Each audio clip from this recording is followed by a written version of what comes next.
The billionaire took her virginity, but cried when she whispered, "You were my only dream."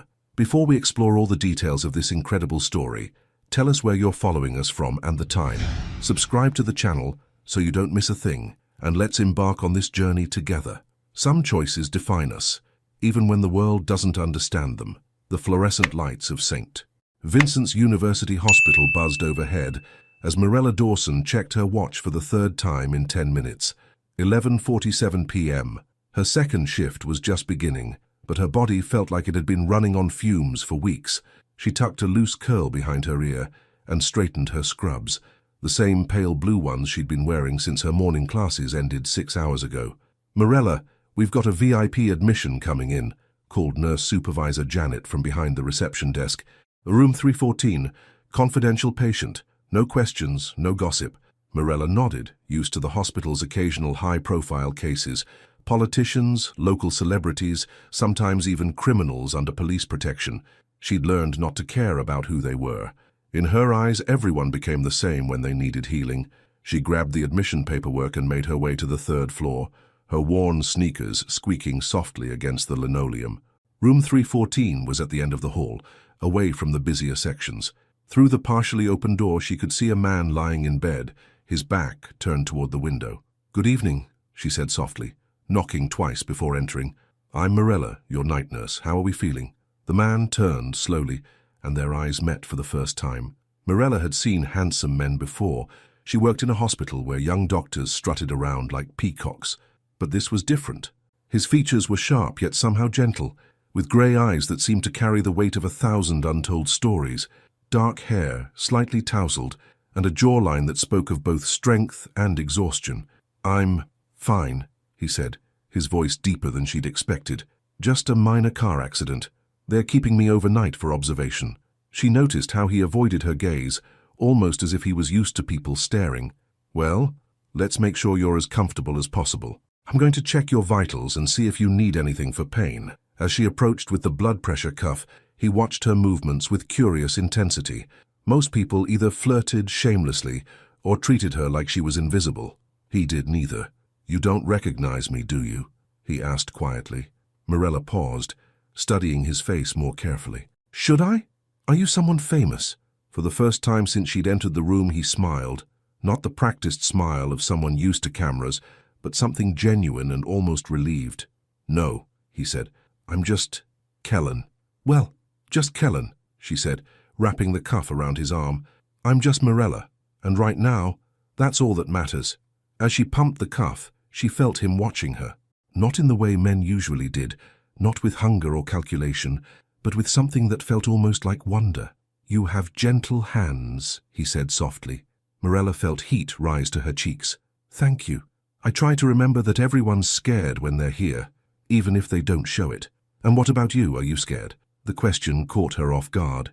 She looked up from the blood pressure monitor, meeting his grey eyes directly. "Sometimes, but not of taking care of people. That's the easy part. What's the hard part?" She hesitated, unsure why she felt compelled to answer honestly. "Believing that someone will take care of me the same way someday." The words hung in the air between them, more intimate than she'd intended. Kellen studied her face with an intensity that made her pulse quicken. "Your blood pressure's perfect," she said quickly, removing the cuff and stepping back to create professional distance.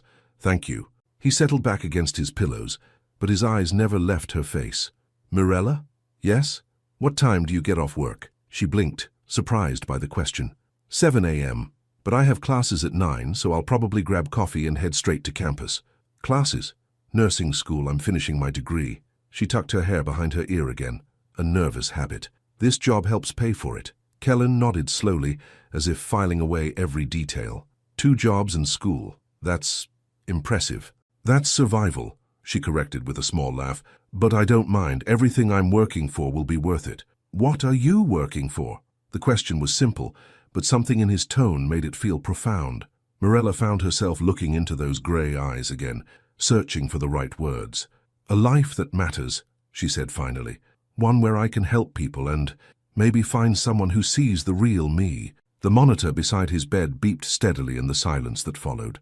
Somewhere down the hall, she could hear the distant chatter of other nurses, the soft ding of elevator doors. I should let you rest, she said, backing toward the door. Press the call button if you need anything. Mirella, she turned back, hand on the doorframe. Thank you for seeing me as just Kellen. Something in his voice made her chest tighten. She nodded and stepped into the hallway, pulling the door partially closed behind her. As she walked back to the nurse's station, Mirella couldn't shake the feeling that something had just shifted in her carefully ordered world. She'd spent 23 years building walls around her heart, waiting for someone worth letting in. But as she settled at her desk to update his chart, one thought echoed in her mind with startling clarity. What if he was exactly what she'd been waiting for? Have you ever felt that instant connection with someone you just met? That feeling like your soul recognized them before your mind did? Mirella felt something shift the moment she looked into Kellen's eyes. But what happens when you discover the person who makes your heart race is hiding a secret that could change everything? Would you trust that feeling, or would you run? Tell us in the comments. Do you believe in love at first sight, or do you think real love takes time to build? And more importantly, what would you do if you met someone who felt like destiny, but you sensed they were keeping something huge from you? The most dangerous secrets are the ones we keep from ourselves. Mirella couldn't focus on her textbook. The words about cardiovascular nursing blurred together as her mind drifted back to room 314. She sat in the corner booth of Mel's Diner, the same 24-hour spot where she grabbed coffee between her hospital shift and morning classes. The vinyl seat was cracked. The coffee was lukewarm, but it was quiet enough to study, or it should have been. "You're distracted," observed Beverly, the night shift waitress who'd become something of a mother figure to Mirella over the past 2 years. The older woman refilled her cup without being asked. "Let me guess. Some doctor finally caught your attention?" "It's not like that," Mirella said quickly, then wondered why she felt the need to defend herself.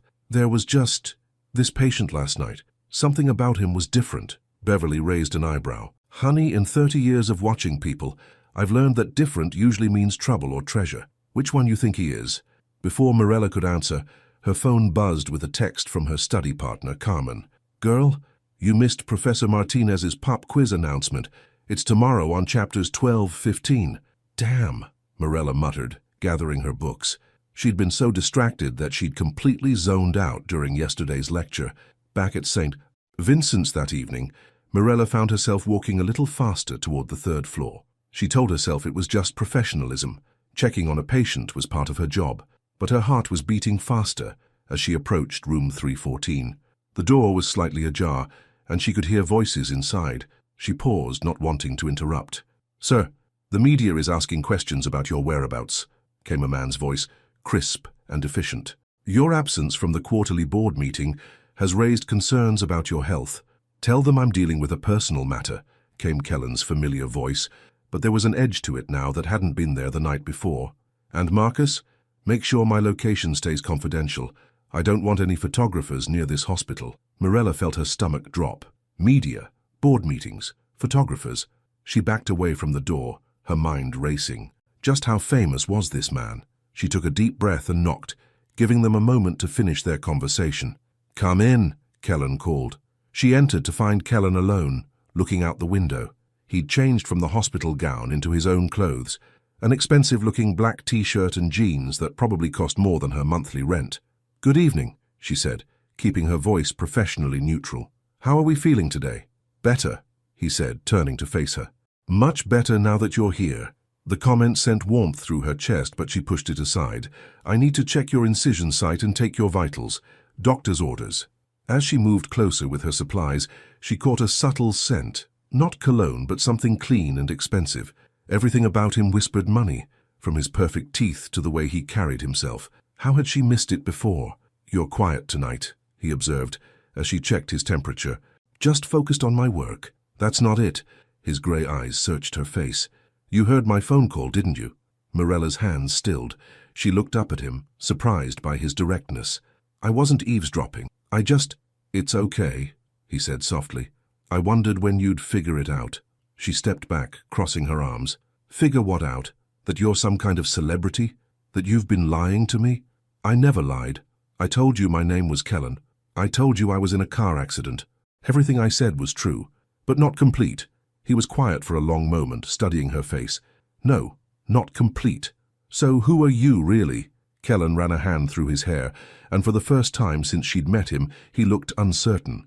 My full name is Kellen Reese. I own a logistics company. Mirella waited, sensing there was more. A very large logistics company, he added quietly. The name hit her like a cold wave. Reese Logistics. She'd seen it on trucks, on news reports about billion-dollar mergers, on the business magazines scattered around the hospital waiting room. Kellen Reese wasn't just rich. He was one of the wealthiest men in the country. Oh, she breathed, taking another step back. Mirella. No, I get it now. She shook her head, feeling foolish. This is probably funny to you, right? The poor nursing student who didn't recognize the famous billionaire? It's not like that. He stood up from the bed, moving toward her. What we talked about last night, that was real. You treated me like a person, not like a bank account or a business opportunity. Do you have any idea how rare that is? So, what happens now? She asked, her voice smaller than she intended. You go back to your mansion and your board meetings, and I go back to serving coffee and changing bedpans. That's up to you. The simple statement hung between them. Mirella felt her walls going up, the same protective instincts that had kept her heart safe for 23 years. I should finish your assessment, she said, moving back toward her supplies. Mirella. His voice was gentle but firm. Look at me. Reluctantly, she met his gaze. The man you talked to last night, the one who asked about your dreams, who thanked you for seeing him as just Kellen. That's who I really am. The rest is just circumstances. She wanted to believe him. Something in his eyes, the same vulnerability she'd glimpsed the night before, made her want to trust him. But the rational part of her mind was screaming warnings. Why are you telling me this? She asked. Because I want to see you again, outside of this hospital. Her breath caught. Mr. Reese. Kellen, he corrected. Just Kellen, remember? Kellen, she said softly. We're from completely different worlds. You know that, right? I know that you're the first person in years who's made me want to be in any world at all. The honesty in his voice almost undid her. Almost.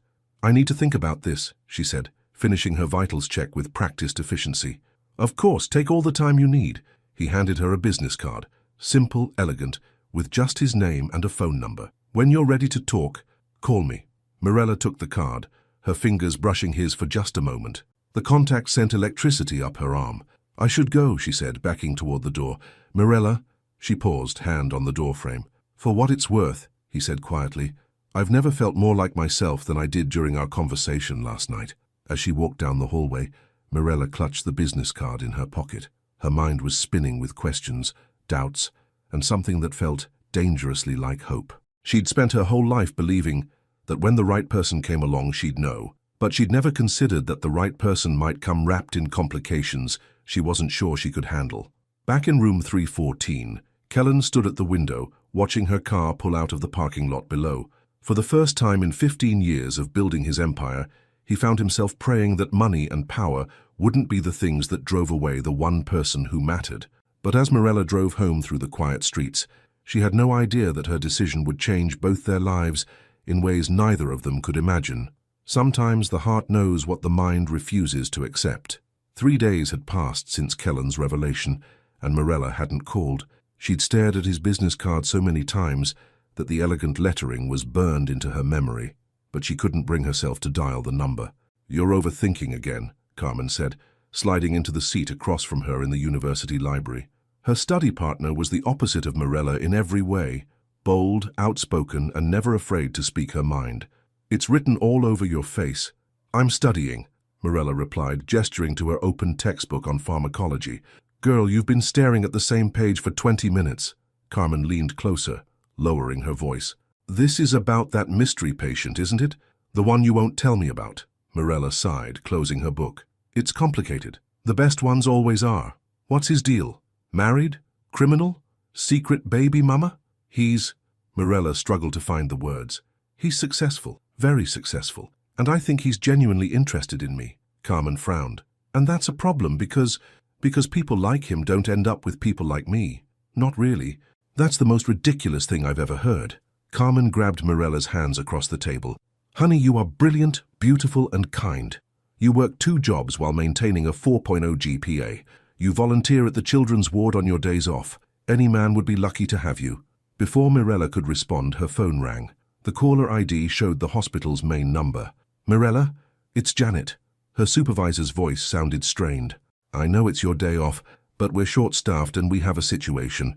The patient in 314 is asking for you specifically. He's agitated. Morella's heart skipped. What kind of situation? He's refusing treatment from other nurses. Says he'll only allow you to handle his care. The doctors want him to stay another night for observation, but he's threatening to discharge himself against medical advice. Carmen raised an eyebrow, clearly listening to every word. I'll be there in 30 minutes, Morella said, already gathering her books. Thank you, room 314, same as before. As Morella hurried across campus toward her car, Carmen kept pace beside her. Room 314 guy is your mystery man, isn't he? Carmen said. And he asked for you specifically? It's not what you think, it's exactly what I think. Someone's got it bad for our girl Morella. 20 minutes later, Morella stood outside room 314, taking deep breaths to calm her nerves. Through the door she could hear raised voices. Sir, you need to remain calm, came a male nurse's voice. Your blood pressure is elevated. I told you, I'm fine. I want to go home. Mr. Reese, please. She knocked and entered to find Kellen sitting on the edge of the bed, fully dressed, while two nurses and a doctor tried to reason with him. His eyes found hers immediately, and she saw relief wash over his face.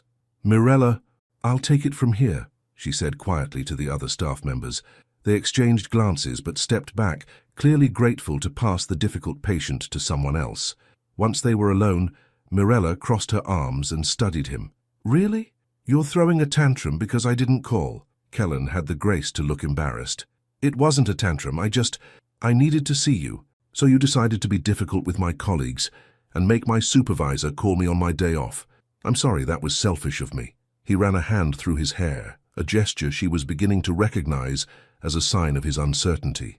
I've been lying here for 3 days, wondering if I scared you away. You didn't scare me away. She moved closer, automatically checking the monitors beside his bed. But you did make me realize how different our lives are. Different doesn't mean incompatible, doesn't it? She met his gaze directly. Kellen, I looked you up. Your company is worth billions. You've been on magazine covers. You date supermodels and actresses. Dated, he corrected, past tense, and those relationships were... He paused, searching for the right words. They were convenient, expected. None of them were real. And what makes you think this would be real? The question hung between them. Kellen stood up slowly, moving closer until they were just a few feet apart. Because when I'm with you, I forget about everything else, he said quietly. The company, the pressure, the constant noise of that world, it all disappears. You make me remember who I used to be before I became what everyone expected me to be. Morella felt her resolve wavering. That's a lot of pressure to put on someone you barely know. You're right, it is. He took another step closer. But I'd like the chance to know you better. To let you know me better. The real me, not the version that appears in Forbes magazine. How would that even work? You live in penthouses and fly private jets. I take the bus to work and eat ramen for dinner half the week, so we figure it out together. His voice was earnest, almost pleading. Mirella, I've spent 15 years building something that's supposed to make me happy, but I've never felt more empty than I did these past 3 days without seeing you. She studied his face, looking for any sign of insincerity. All she saw was vulnerability. One coffee, she said finally. That's it. Somewhere normal where we can talk without... She gestured around the hospital room. The smile that spread across his face was radiant. One coffee. But I picked the place. Deal. And you drive yourself. No drivers, no bodyguards, no entourage. He nodded. When? Mirella checked her watch.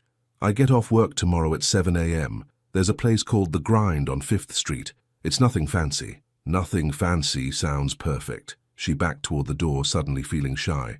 I should go. Let the doctors check you over properly this time. Mirella? She paused, hand on the doorframe. Their usual position, she realized. Thank you for giving us a chance. As she walked down the hallway, Mirella couldn't shake the feeling that she was standing at the edge of a cliff, about to jump into something that could either destroy her or change her life forever. Her phone buzzed with a text from Carmen. So? How's Mystery Man? Mirella typed back, I'm meeting him for coffee tomorrow. The response came immediately. Finally! But girl, you better call me after and tell me everything. Back in room 314, Kellen was already making mental notes. He'd need to research coffee shops, learn what normal people talked about on first dates, figure out how to be just Kellen instead of Kellen Reese, billionaire CEO. But as he settled back onto the hospital bed, allowing the medical staff to complete their assessments, one thought echoed in his mind. For the first time in years, he was genuinely excited about tomorrow. What neither of them knew was that their coffee date would set in motion events that would test everything they thought they knew about love, trust, and the courage to be vulnerable. The most beautiful moments happen when we stop trying to be perfect. Mirella stood in front of her tiny bathroom mirror, changing clothes for the third time. Her shift had ended 20 minutes ago, and she was supposed to meet Kellen at the grind in 10 minutes.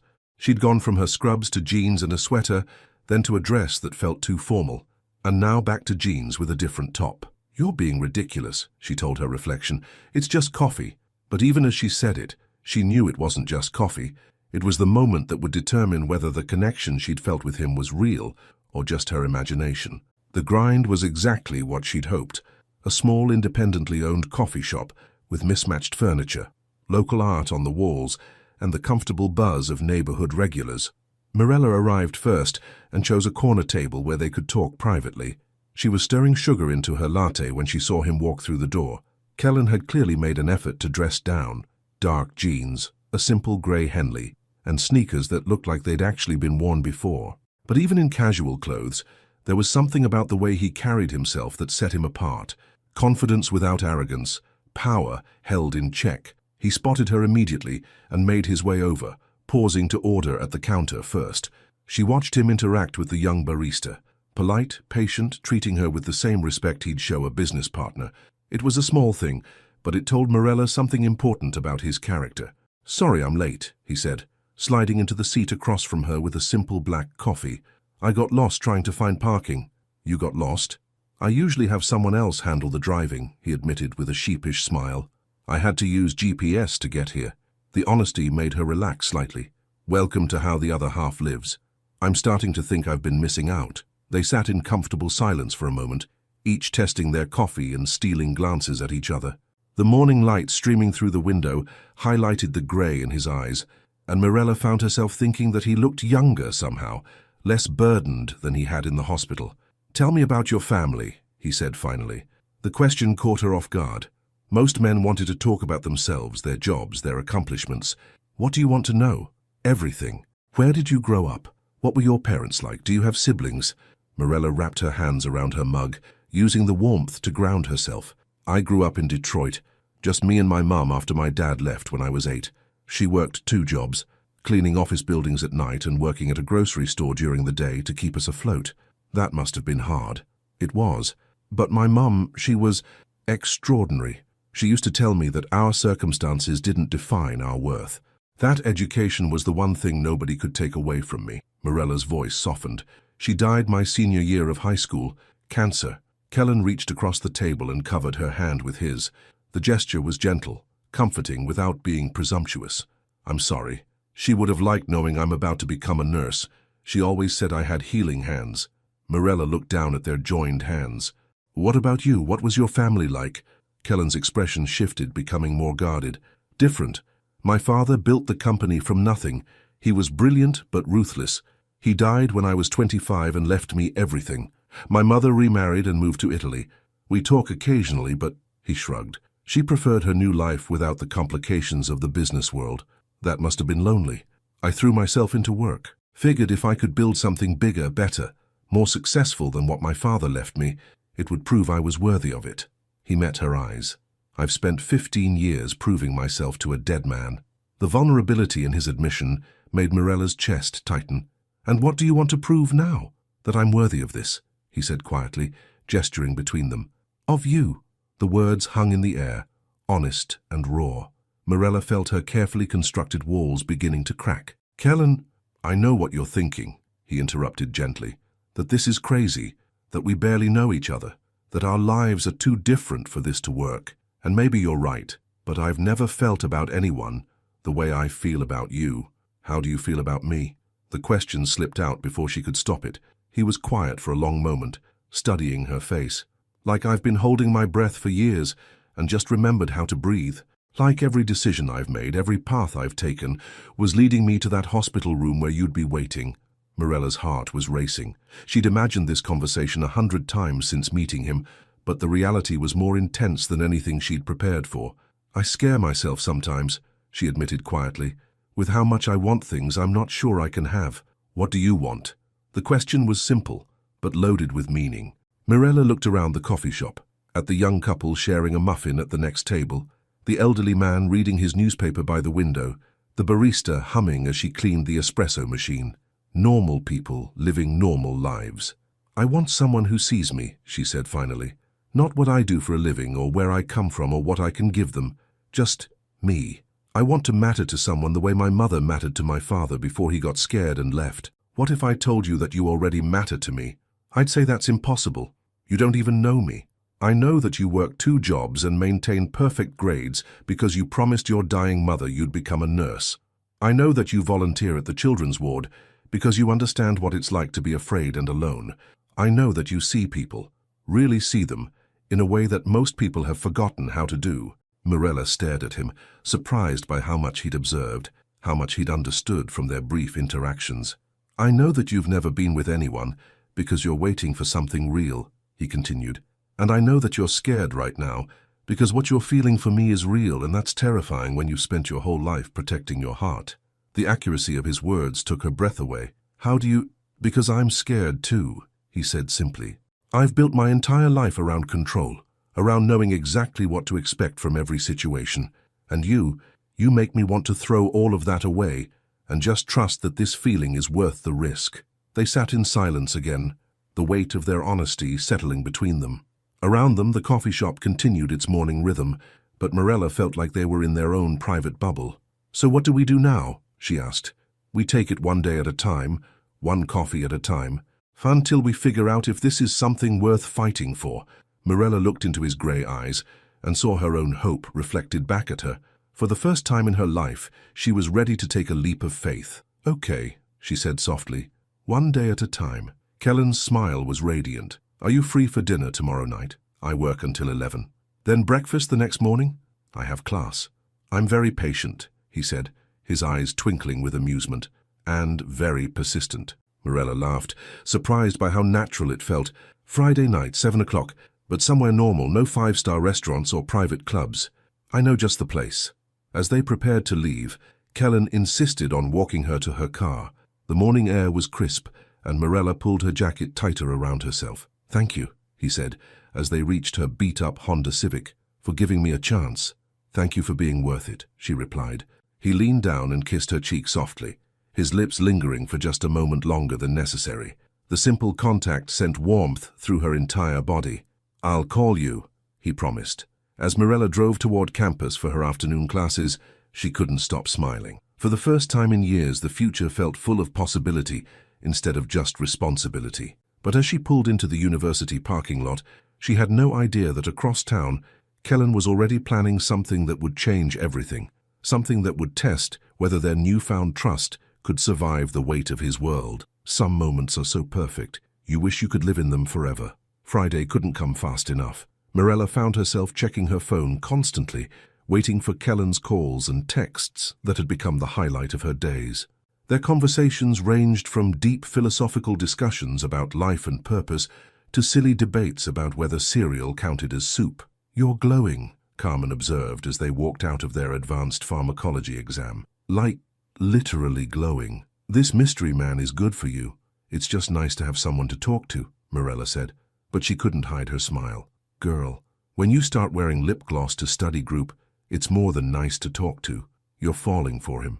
Before Mirella could deny it, her phone rang. Kellen's name lit up the screen and her heart did that little flutter that happened every time. "Hey," she answered, stepping away from Carmen. "I hope I'm not interrupting anything important." His voice was warm through the speaker.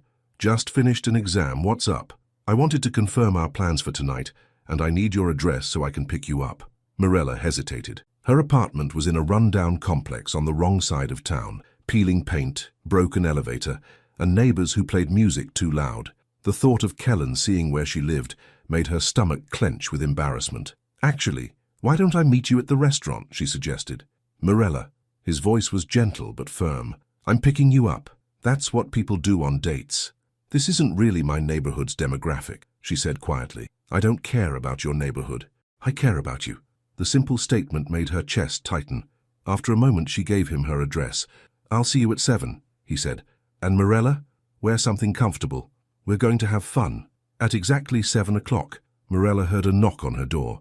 She'd spent an hour getting ready, finally settling on dark jeans, a soft blue sweater that brought out her eyes, and ankle boots. Simple, but she felt good. She opened the door to find Kellen holding a single sunflower, not roses or some expensive arrangement, but a bright, cheerful sunflower that made her smile immediately. "You said you liked normal," he said, offering her the flower. "Sunflowers are about as normal as it gets." "It's perfect," she said, genuinely touched by the thoughtful gesture. As they walked toward the parking garage, Morella braced herself for the luxury car she expected to see. Instead, Kellen led her to a modest blue sedan. "You rented a Toyota Camry?" she asked, amused. "I bought it," he said, opening the passenger door for her. "Figured I needed a normal car if I was going to date a normal girl." "You bought an entire car for our date?" "I bought a car because I realized I wanted to be able to drive myself places. The fact that it makes you more comfortable is just a bonus."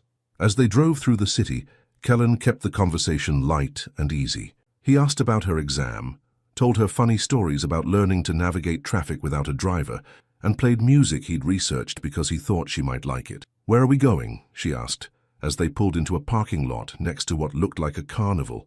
"The county fair," he said, grinning at her surprised expression. "You said normal. I Googled normal date ideas, and this was number 3 on the list." Morella laughed, a genuine, delighted sound. "For you Googled date ideas, I Googled a lot of things. Did you know that most people split appetizers, and that bringing flowers on a first date is considered sweet, but bringing expensive gifts is considered pushy? You've never been on a normal date before, have you?" "I've been on dates," he said, getting out of the car and coming around to open her door, but never one that mattered. The fair was everything Morella had loved as a child, but hadn't experienced in years. Bright lights, the smell of funnel cake and popcorn, the distant sound of carousel music. Kellen bought tickets and looked around with the expression of someone seeing magic for the first time. "What do you want to do first?" he asked. "Everything," she said impulsively, then felt self-conscious. "I mean, whatever you want. Everything it is." They started with the ring toss, where Kellen proved surprisingly competitive despite his complete lack of skill. After missing every shot, he studied the game with the same intensity he probably brought to business deals. "It's rigged," he declared, making Morella laugh. "It's supposed to be hard. That's what makes it fun." "Fun," he repeated, as if testing the word. I'd forgotten what that felt like. They moved through the fair like teenagers, sharing cotton candy, screaming on the tilt-a-whirl, attempting to win stuffed animals at impossible games. Kellen's competitive nature emerged fully when he discovered the strength test, and he was determined to ring the bell. "You don't have to prove anything," Morella said, watching him roll up his sleeves. "I'm not trying to prove anything. I'm trying to win you that giant teddy bear." It took him 4 tries, but when the bell finally rang, his triumphant grin was worth every dollar he'd spent.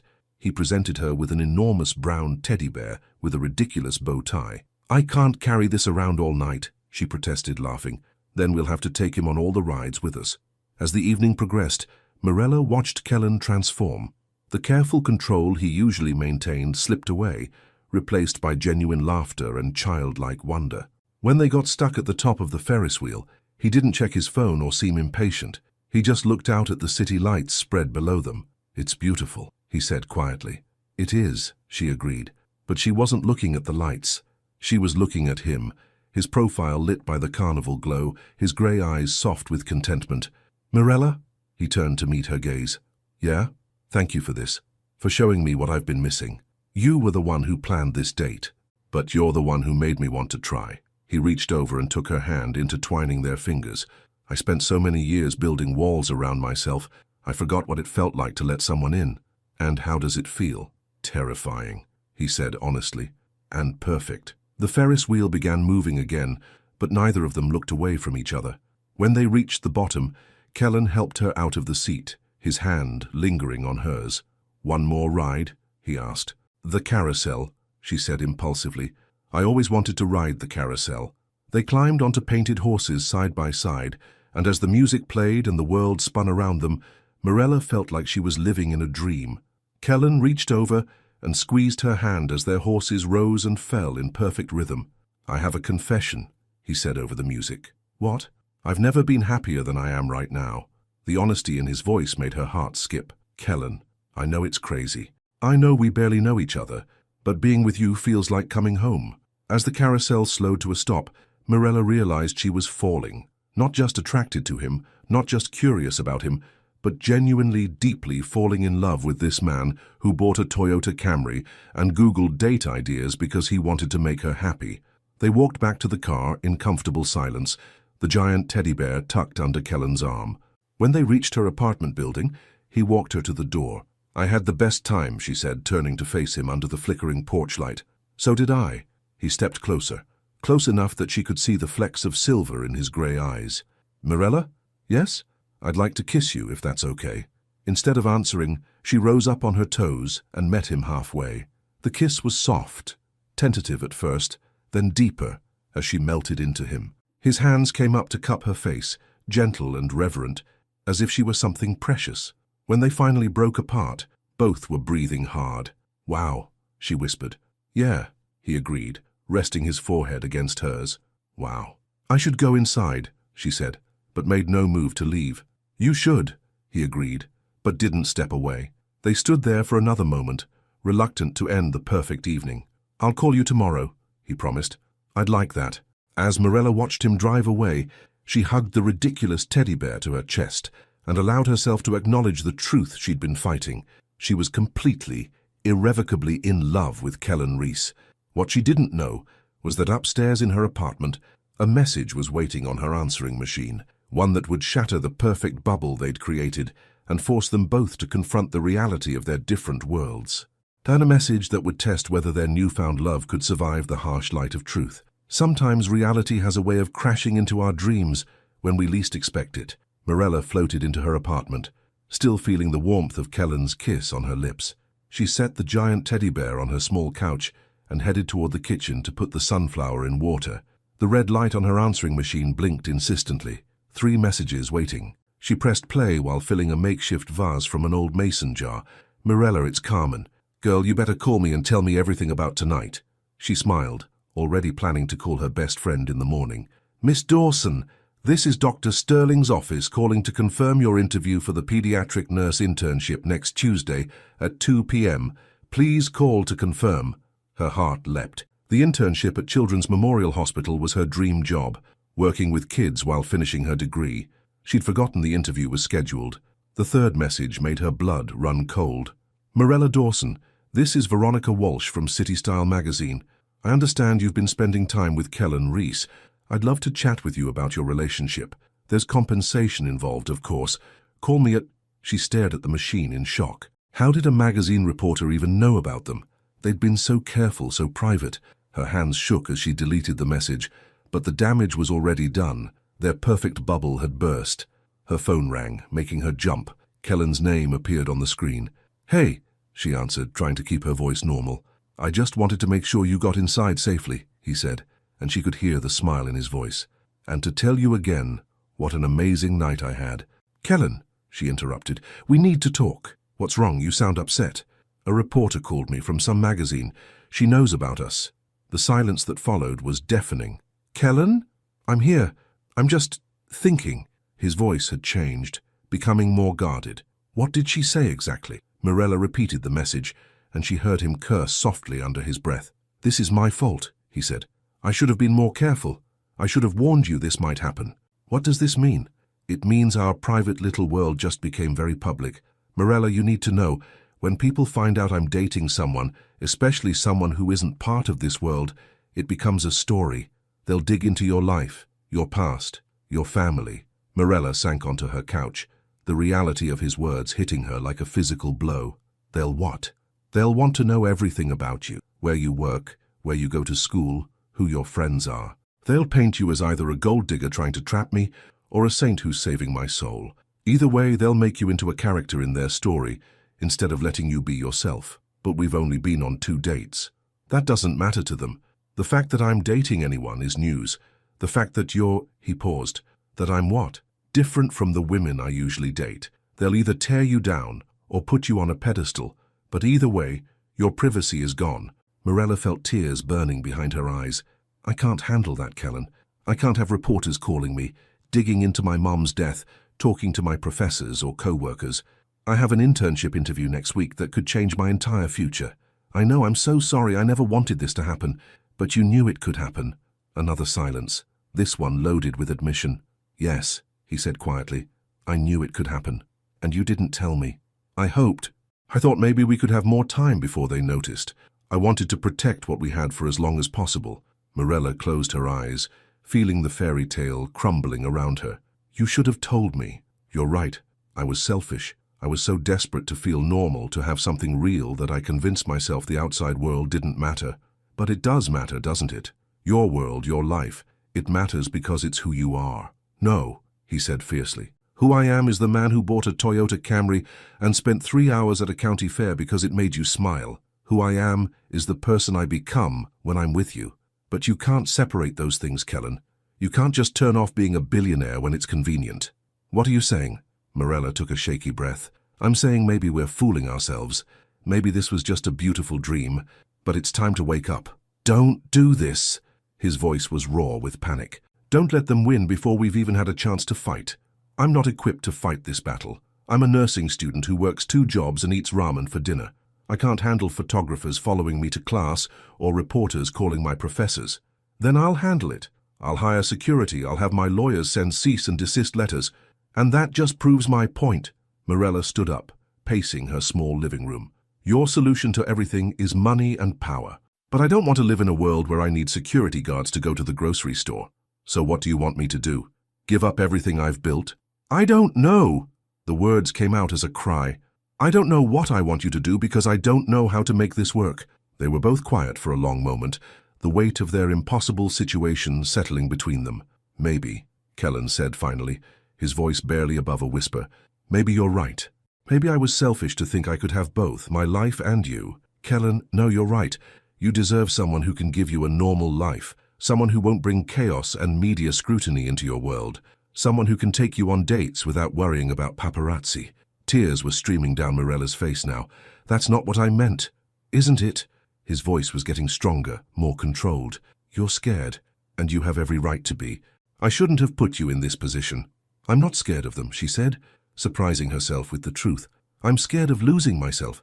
I've worked so hard to build this life, to honor my mother's memory, to become someone she'd be proud of. And I'm terrified that if I step into your world, I'll disappear. You could never disappear. You're too strong, too real. You don't understand. You've always had power, always had money. You don't know what it's like to feel small and insignificant. I felt small and insignificant every day until I met you. The honesty in his voice broke her heart all over again. This is killing me, she whispered. I know. Me too. I need time to think. How much time? I don't know. Maybe we should take a break. Let this media attention die down. See if we can figure out how to make this work without destroying each other. The silence stretched so long she thought he'd hung up. If that's what you need, he said finally. Kellen, I love you. The words came out rushed, desperate. I know it's too soon and too complicated and probably too late, but I love you, Morella. You've changed everything about how I see the world, how I see myself. Her heart shattered completely. I love you too. That's what makes this so hard. Then fight for us, please. I don't know how. Neither do I, he admitted, but I'm willing to learn if you are. Morella looked around her tiny apartment, at the sunflower on her kitchen counter, the ridiculous teddy bear on her couch, the life she'd built from nothing. Then she thought about the fairy tale evening they'd shared, the way he looked at her like she was a miracle, the future she'd glimpsed in his eyes. I need time, she repeated. Okay, he said quietly. I'll wait. After they hung up, Morella sat in her dark apartment and cried, for the perfect evening that had ended too soon, for the love that felt too big and too dangerous, and for the impossible choice between the life she'd built and the dreams she was just beginning to imagine. Outside her window, the city continued its restless rhythm, unaware that 2 people who had found something rare and beautiful were learning that sometimes love isn't enough to bridge the gap between different worlds. But as Morella would soon discover, some battles are worth fighting, even when you don't know how to win. The strongest love is tested not by perfect moments, but by impossible choices. A week passed in agonizing silence. Morella threw herself into her studies and worked with desperate intensity, trying to drown out the ache in her chest. She'd ignored 17 calls from reporters, changed her route to campus to avoid photographers, and even considered skipping her internship interview when she saw a van with camera equipment parked outside Children's Memorial Hospital. But she went anyway. This was her future, the one she'd worked toward since her mother's death. Miss Dawson, Dr. Patricia Henley, the head of pediatric nursing, smiled warmly as Mirella entered her office. Please have a seat. The interview went better than she'd dared hope. Dr. Henley was impressed with her grades, her experience, and her obvious passion for pediatric care. Everything was perfect until the final question. I have to ask, Dr. Henley said, her tone carefully neutral. There have been some media reports linking you romantically to Kellen Reese. Will this relationship impact your ability to maintain professionalism and focus here at the hospital? Mirella's heart sank. Even here, in the space she'd worked so hard to reach, Kellen's world was intruding. Dr. Henley, I can assure you that my personal life will never interfere with my professional responsibilities. Patient care will always be my priority. I'm glad to hear that. The board has some concerns about media attention potentially disrupting our environment, but your qualifications speak for themselves. As Mirella left the hospital, she felt hollowed out. Even if she got the internship, it would always be tainted by questions about her relationship with Kellen.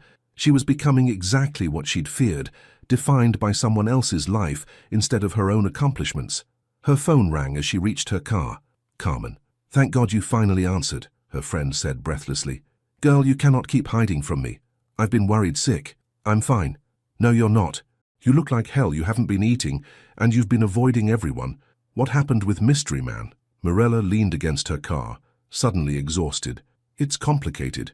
Everything's complicated until you talk about it. Coffee? Now? The usual place. An hour later, Mirella sat across from Carmen at their favorite diner, picking at a sandwich she didn't want, while her friend waited with unusual patience. His name is Kellen Reese, Mirella said finally. Carmen nearly choked on her coffee. As in Reese Logistics, the billionaire Kellen Reese? You know who he is? Honey, everyone knows who he is. He's on the cover of Fortune magazine like every other month. Carmen stared at her. You've been dating one of the richest men in America, and you didn't think to mention this tiny detail? It wasn't supposed to matter. How was it not supposed to matter? Mirella told her everything. The hospital, their dates, the perfect evening at the fair, the reporter's call, their heartbreaking conversation. Carmen listened without interrupting, her expression shifting from shock to understanding to fierce protectiveness. So let me get this straight, Carmen said when Mirella finished. You found a man who makes you happier than you've ever been, who bought a Toyota Camry just to make you comfortable, who told you he loves you, and you're running away because some reporters are being nosy. It's not that simple. It is that simple. You're scared. Of course I'm scared. Carmen, today they asked me about him in my internship interview. My career is being defined by who I'm dating before it's even started. And what did you tell them? That my personal life wouldn't interfere with my work. Good, because it won't. Carmen leaned forward. Mirella, you've spent your whole life fighting for what you want. You worked 3 jobs in high school to pay for your mom's medicine. You're putting yourself through nursing school. You volunteer with sick kids in your spare time. You are not the kind of person who runs away from a fight. This isn't my fight. Like hell it isn't. You love him, don't you? Mirella's eyes filled with tears. More than I knew was possible. Then fight for him. Fight for what you have together. How? I don't know how to navigate his world. So learn. You figured out how to navigate everything else. Before Mirella could respond, her phone buzzed with a text from an unknown number. Check the news. I'm sorry. K. Carmen grabbed her phone and pulled up a news website. The headline made Mirella's blood run cold. Reese Logistics CEO spotted with mystery woman. Who is Mirella Dawson? Below was a photo of them at the fair, holding hands by the Ferris wheel. Her face was clearly visible, and the caption identified her as a struggling nursing student and hospital worker. Oh God, Mirella whispered. Carmen kept scrolling. The article detailed her mother's death, her financial struggles, even her grades and work schedule. They'd interviewed her high school guidance counselor, her current professors, and somehow gotten quotes from co-workers at both of her jobs. How did they find out all of this? Mirella asked, feeling violated and exposed. This is what they do, Carmen said grimly. But look at this part. She pointed to a quote from Dr. Martinez, her favorite professor. Mirella Dawson is one of the most dedicated and compassionate students I've ever taught. She's going to make an extraordinary nurse. And another from Beverly at the diner. That girl works harder than anyone I know. She's got more integrity in her little finger than most people have in their whole body. They're not painting you as a gold digger, Carmen observed. They're painting you as a Cinderella story. I don't want to be anyone's story. Too late for that, but you get to decide how the story ends. Morella's phone rang. Kellen. She stared at the screen, paralyzed. Answer it, Carmen said firmly. Morella? His voice was raw with emotion. I'm so sorry. I tried to stop it, but... I saw the article. Are you okay? No, she said honestly. I'm not okay. They interviewed my professors, Kellen. They know everything about my mom, my finances, my grades. I know, I'm handling it. My lawyers are sending cease and desist letters to everyone involved. It's too late for that. It's already out there. What can I do? Tell me how to fix this. Morella looked at Carmen, who was watching her with fierce encouragement. I don't know if you can. Morella, please, don't let them destroy what we have. Maybe what we have was always going to be destroyed. Maybe we were just fooling ourselves that two people from such different worlds could make this work. That's not true. What we have is real. It's the most real thing in my life. But at what cost? My privacy is gone. My professors are being harassed. The hospital where I want to work is questioning whether I'm a liability. Then I'll step back. I'll make a public statement that we're just friends, that there's nothing romantic between us. The offer should have relieved her, but instead it felt like another knife to the heart. Is that what you want? She asked quietly. God, no. What I want is to hold you and tell you that we're going to figure this out together. What I want is to show up at your apartment right now and remind you why none of this other stuff matters. But you can't, can you? Because showing up at my apartment would just give them more photos, more stories. The silence stretched between them, heavy with the weight of their impossible situation. I have a proposal, he said finally. What? Give me one more chance. One evening, away from the city, away from the cameras and reporters. Just you and me talking honestly about whether this is worth fighting for. Kellen, if after that conversation you still think we can't make this work, I'll let you go. I'll make sure the media attention dies down, and I'll stay out of your life. But please, give us one more chance to figure out if love is enough. Morella closed her eyes, feeling Carmen's hand squeeze hers across the table. Where? She asked. I have a cabin about 2 hours north of the city. It's private, isolated. No one will bother us there. When? Tomorrow night. I'll pick you up at 7. In the Toyota Camry. She could hear the smile in his voice. In the Toyota Camry. After they hung up, Carmen grinned at her. Now that's my girl.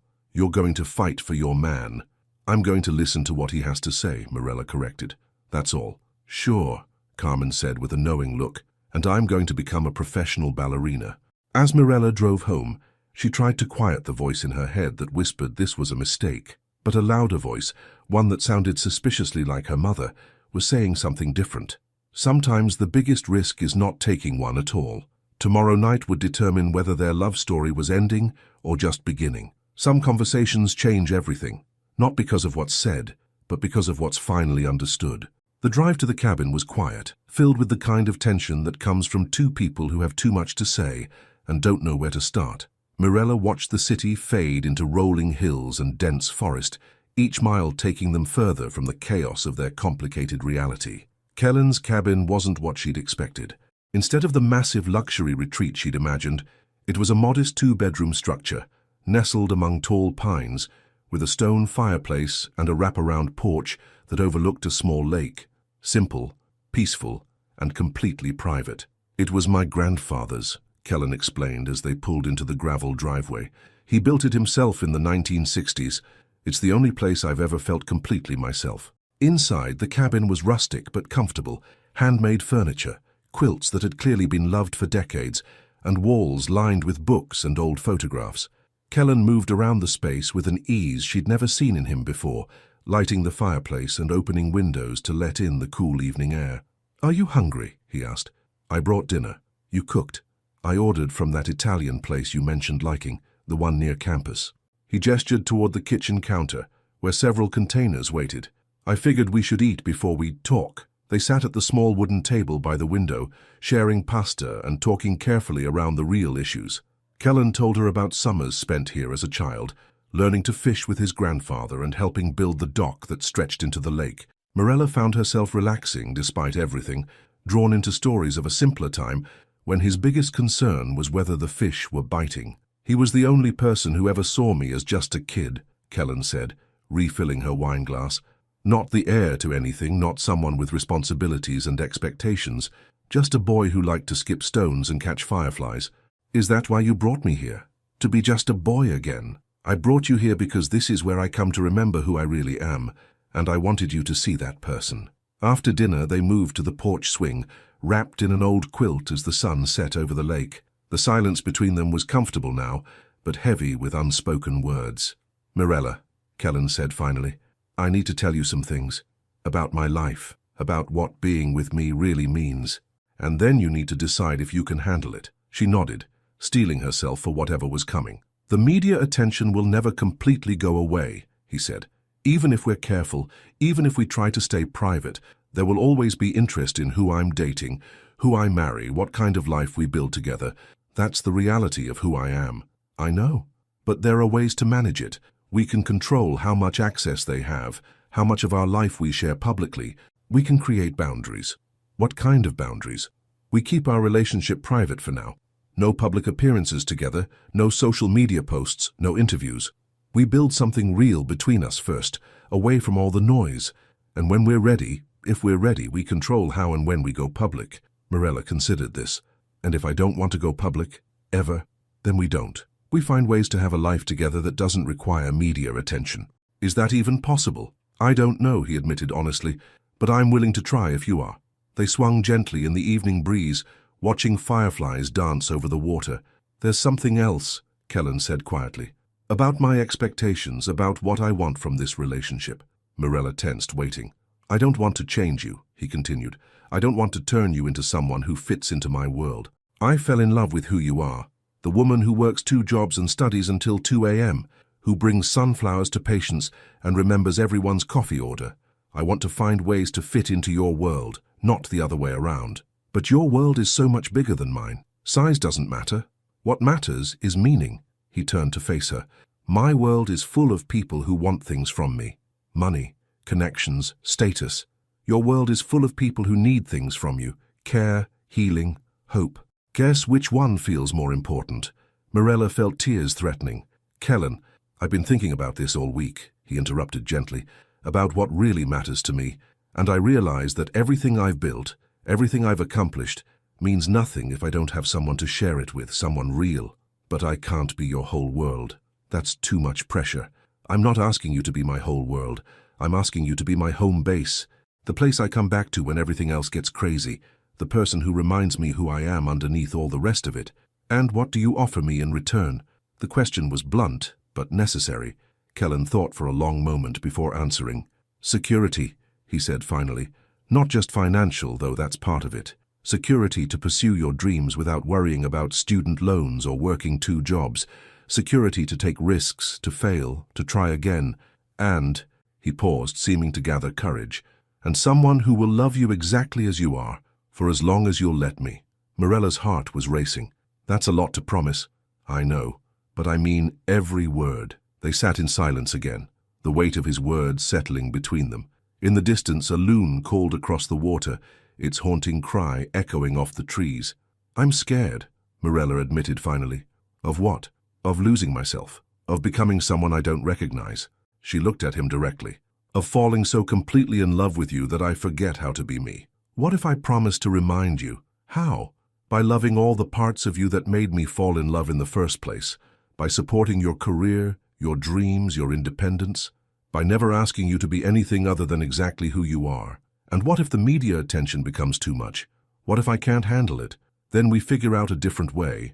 We move somewhere quieter. We change how we live. We do whatever it takes to protect what we have. Mirella studied his face in the dim porch light, looking for any sign that he was making promises he couldn't keep. All she saw was sincerity and desperate hope. There's something I need to tell you, she said quietly. Anything. I've never been with anyone. Physically. The words came out in a rush, and she felt heat flood her cheeks. I know that probably seems strange at my age, but I was always waiting for what?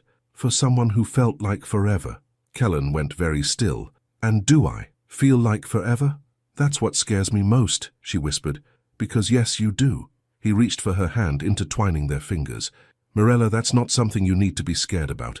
That's something beautiful, something precious.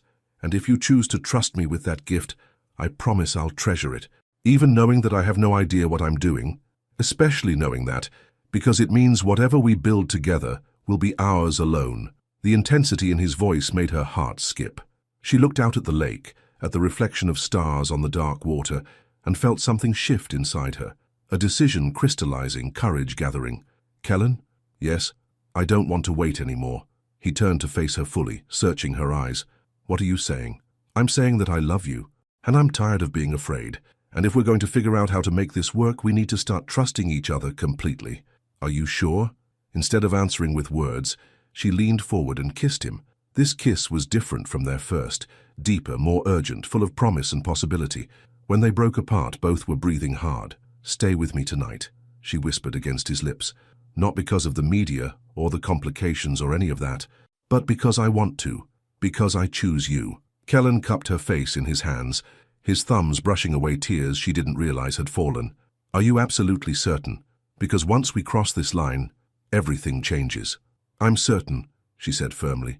I've never been more certain of anything in my life. He kissed her again, soft and reverent, as if she were something precious and fragile. Then let's go inside, he said quietly, and let me show you how much I love you.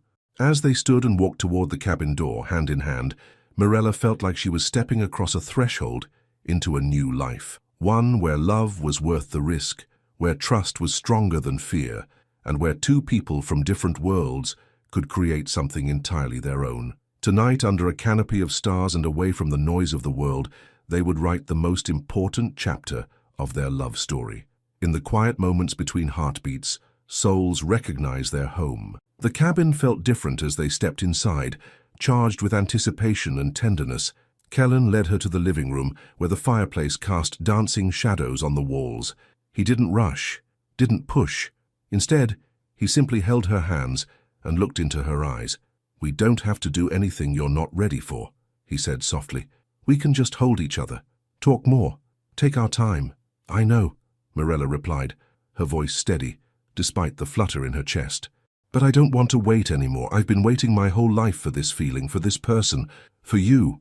He brought her hands to his lips, kissing each palm gently. Then we'll go slow. We'll make it perfect. It already is perfect, she whispered, because it's with you. Kellen led her to the couch in front of the fireplace, sitting down and pulling her gently onto his lap. They kissed slowly, deeply, hands exploring with reverent touches. Every caress was a question, every response an answer. You're trembling, he murmured against her neck. I'm nervous, she admitted, but not scared. Not with you. Tell me what you need. Just be patient with me, and don't let me overthink this. He smiled against her skin. I can definitely handle both of those requests. They moved together in the firelight, time seeming to slow as they discovered each other.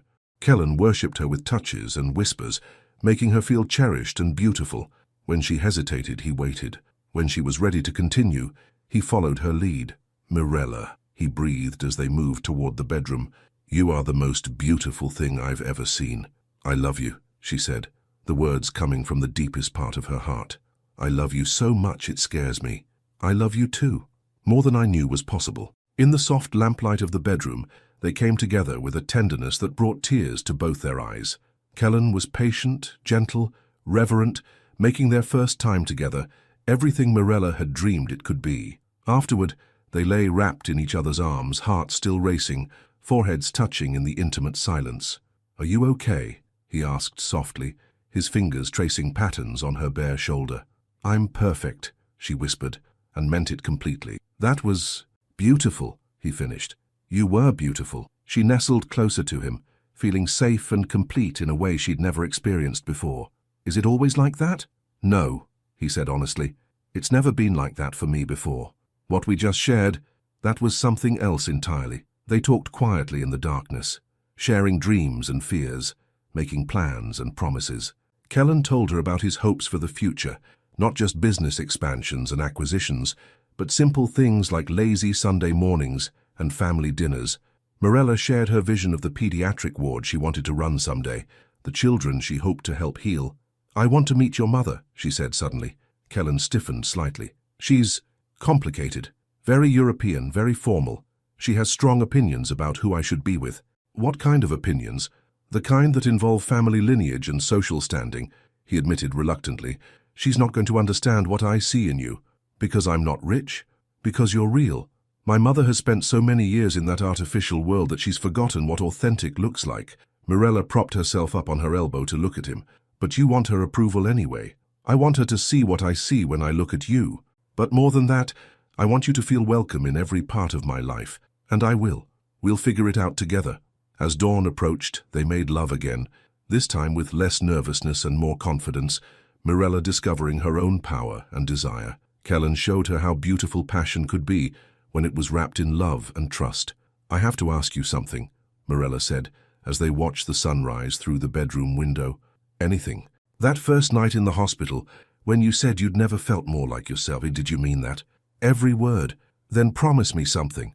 Promise that no matter how complicated things get with the media and your world and all of that, you'll always remember this feeling, this version of yourself.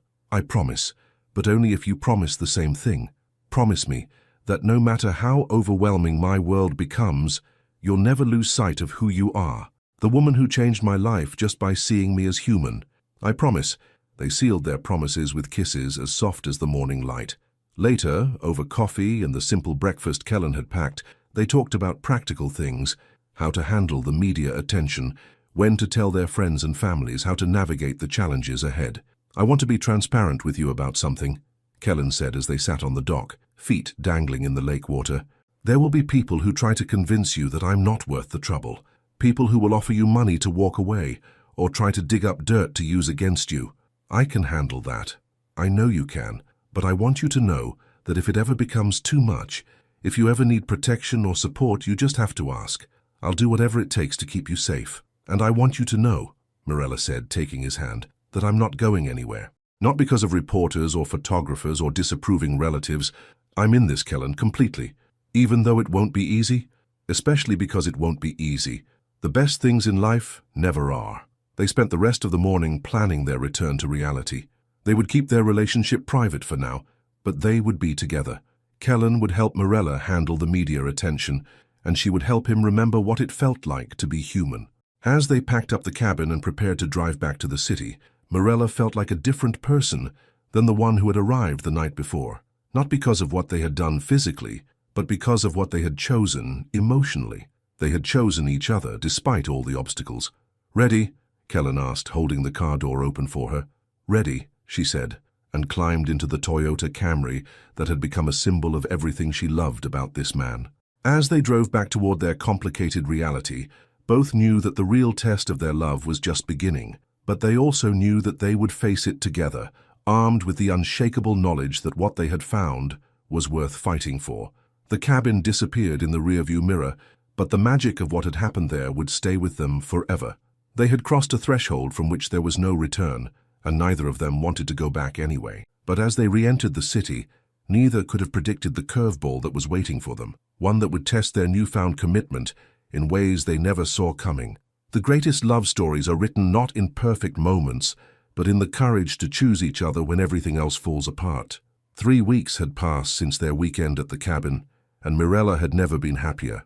She'd gotten the internship at Children's Memorial Hospital, the media attention had died down to manageable levels, and she and Kellen had found a rhythm that worked. Quiet dinners at her apartment, study sessions where he read business reports while she tackled nursing textbooks, stolen moments that felt like their own private world. She was reviewing patient charts in the pediatric ward when Dr. Henley approached with an expression that made her stomach clench. "Mirella, I need to see you in my office, now." The walk down the hallway felt endless. Inside the office, Dr. Henley closed the door and gestured for Mirella to sit. "I've just received some very disturbing information," Dr. Henley began without preamble. "Information that calls into question your judgment and professionalism." "I don't understand." Dr. Henley slid a manila envelope across the desk.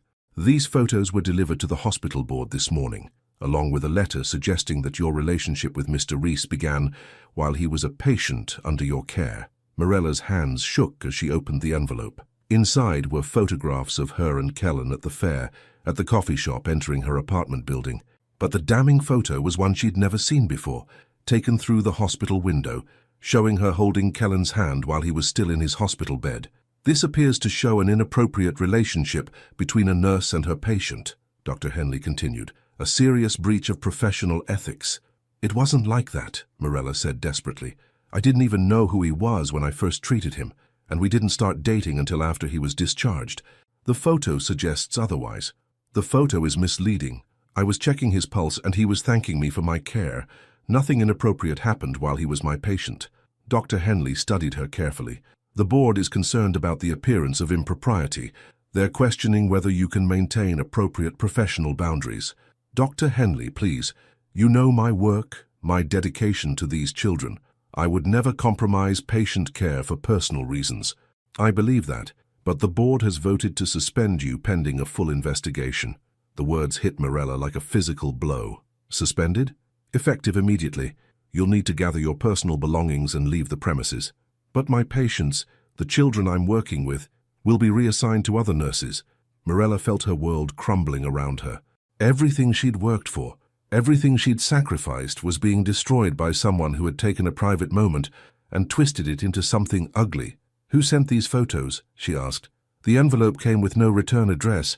But Morella, Dr. Henley's voice softened slightly. This kind of targeted attack suggests someone with resources and motivation to damage your relationship with Mr. Reese. 20 minutes later, Morella sat in her car in the hospital parking garage crying so hard she could barely breathe. Her phone rang. Kellen, but she couldn't bring herself to answer. How could she tell him that loving him had cost her everything? By the time she made it home, her phone had 17 missed calls from Kellen and a dozen text messages ranging from concerned to frantic. She was sitting on her couch, staring at the photos that had destroyed her career, when he knocked on her door. Morella, open the door, please. I know you're in there. She considered ignoring him, but knew he wouldn't leave. When she opened the door, his face went white at her appearance. What happened? You look like my life just fell apart. She handed him the manila envelope. Someone sent these to the hospital board. I've been suspended. Kellen's face darkened as he studied the photos. Who did this? I don't know. Someone who wants us apart badly enough to destroy my career. This is my fault. All of it. He ran his hands through his hair, pacing her small living room like a caged animal. I should have protected you better. How could you have protected me from this? You can't control what people do with cameras. I can find out who did this. I can make them pay. And then what? You think that will give me my career back? My reputation? Kellen stopped pacing and looked at her. We'll fight this. We'll prove that nothing inappropriate happened. How? The photo looks exactly like what they're accusing me of. And even if we could prove my innocence, the damage is done. No hospital is going to hire a nurse who's been investigated for sleeping with patients. Then we'll find another way. I'll help you start your own practice, or... Stop. Morella held up her hand. Just stop. Do you hear yourself? Your solution to everything is money. But money can't fix this, Kellen. Money can't give me back my dream of working with sick children. Money can't restore my professional reputation. Then what do you want me to do? I want you to understand that this is what loving you costs. This is the price I pay for being with you. The words hung in the air between them, sharp and painful. Are you saying you regret it? Regret us? Morella looked at him, at the man she loved more than her own life, and felt her heart breaking all over again. I'm saying that maybe we were naive to think we could make this work. Maybe the universe is trying to tell us something. Don't do this. Don't let whoever did this win. They've already won. I'm suspended, probably permanently. The children I was supposed to help will never know my care. The difference I was supposed to make in the world. Gone. Kellen moved toward her, but she stepped back. Morella, please. We can get through this together. Can we? Because it seems like every time I try to build something with you, your world tears it down. That's not fair, isn't it? The media attention, the invasive articles, now this attack on my career, all of it comes from being with you. And what about the love? What about what we found at the cabin? What about the promises we made? Tears streamed down her face. What good are promises when I can't be who I'm supposed to be, when I can't help the people I'm meant to help? You can still help people. There are other ways. In your world, with your money, dependent on your resources. She shook her head. That's not who I am, Kellen. That's not who I want to be. So what are you saying? I'm saying that maybe loving each other isn't enough. Maybe some people are just too different, from worlds too far apart, for it to work.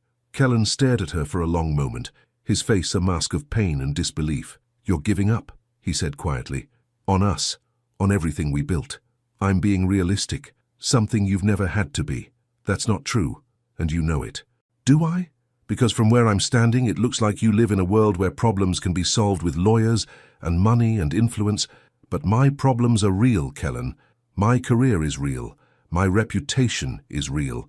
And none of your resources can fix what's been broken. So that's it? We're done? Mirella closed her eyes, summoning every ounce of strength she had left. I think you should go. Mirella, please, just go. For a moment she thought he would fight harder, would refuse to leave. But then she heard his footsteps moving toward the door. This isn't over, he said from the doorway. I don't care who did this or why, I'm going to fix it. Some things can't be fixed, Kellen. I don't believe that, and deep down neither do you. After he left, Mirella collapsed onto her couch and sobbed. She cried for her destroyed career, for the children she wouldn't be able to help, for the love she'd just thrown away.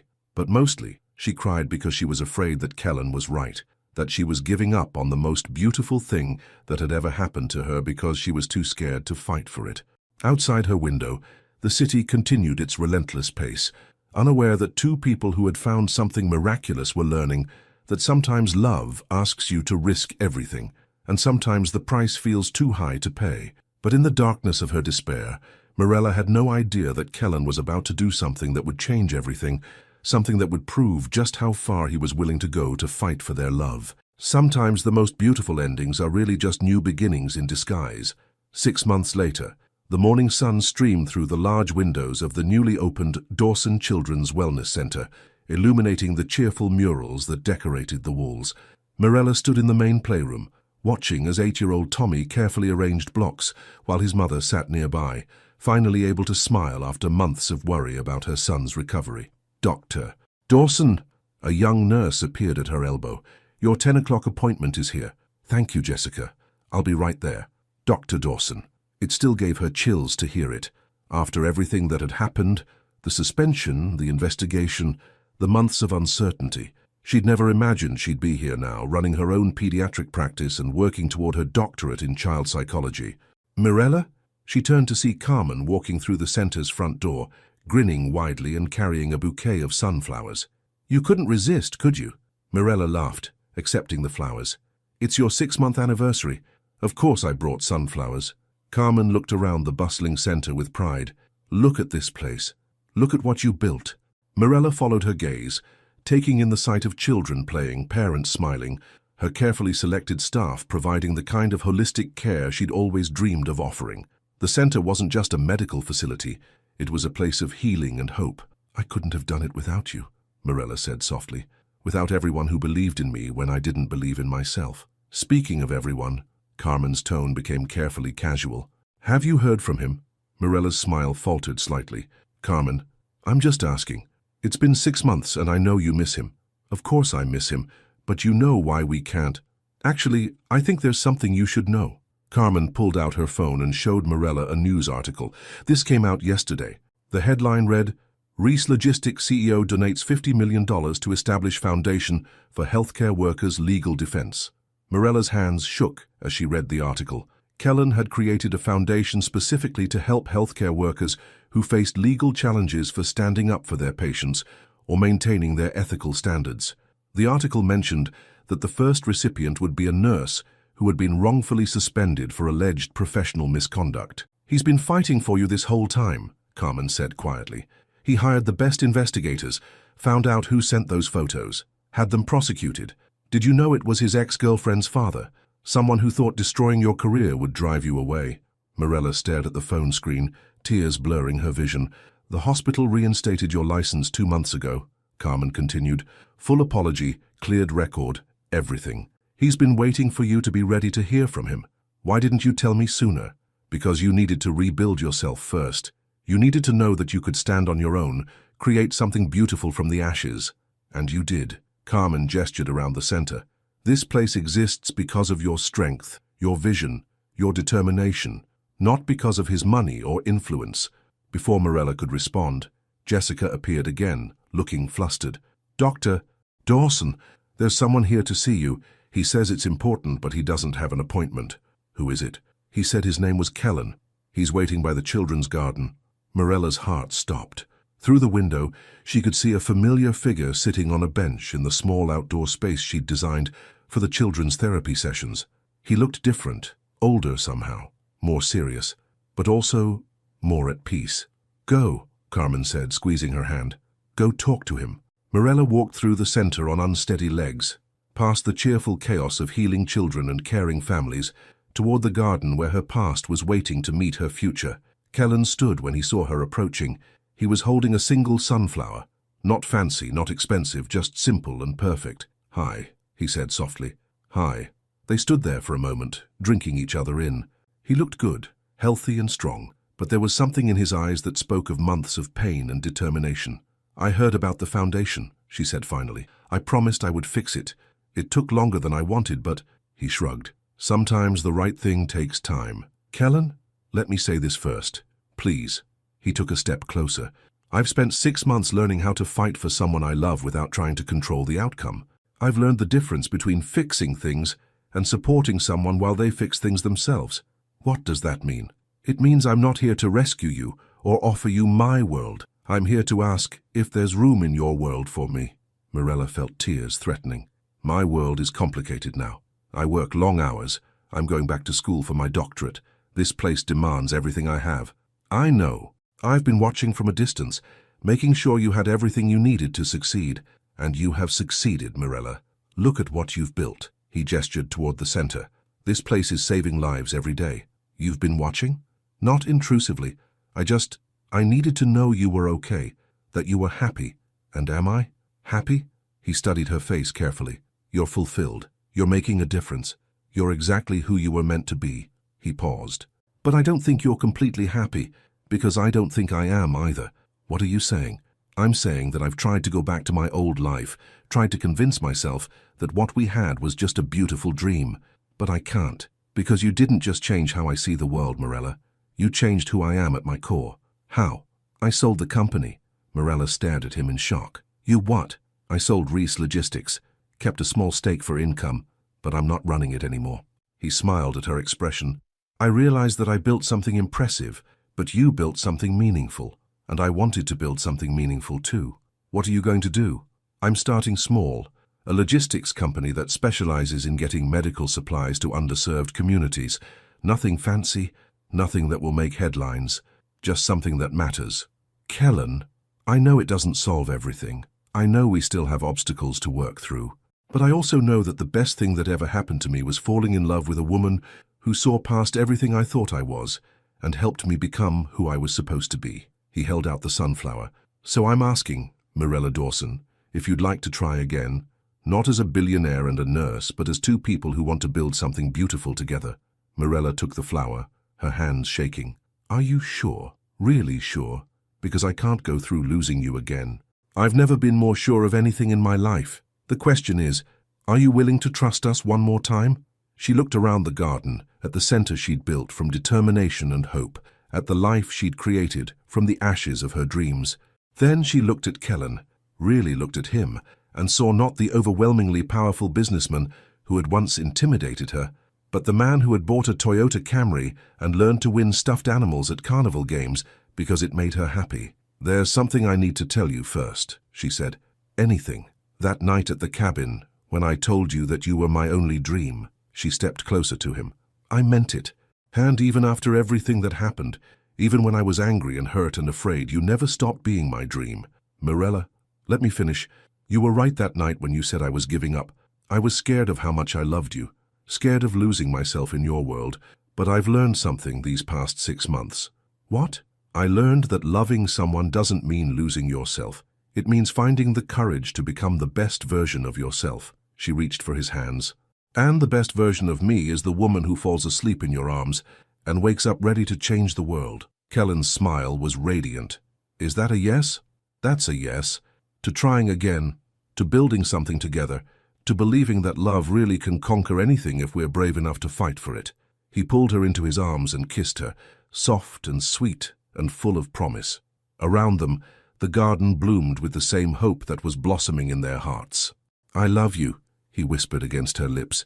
"I love you too, and this time I'm not letting go." As they held each other in the sunlight, Surrounded by the center that represented everything Mirella had worked to achieve, both knew that their story was just beginning. They'd learned that love wasn't about finding someone perfect, but about finding someone worth fighting for. They discovered that sometimes you have to lose everything to understand what really matters. And what really mattered was standing right there in their arms. Imperfect, complicated, and absolutely perfect for them. 3 years later, Dr. Mirella Dawson-Rees would graduate with her doctorate in child psychology. 5 years later, the Dawson-Rees Foundation would open its 10th Children's Wellness Center. And 7 years later, they would welcome their first child, a daughter they would name Hope because she represented everything beautiful that could grow from the courage to believe in love. But all of that was still in the future. For now, they simply held each other in the garden they would tend together, grateful for second chances, and the wisdom to recognize that the greatest love stories aren't the ones that come easily. They're the ones that teach you how to become the person you were always meant to be. The end. Have you ever had to choose between love and everything you thought you wanted? Sometimes the universe tests us not to break us, but to show us what we're truly capable of fighting for. Mirella and Kellen learned that real love isn't about perfection.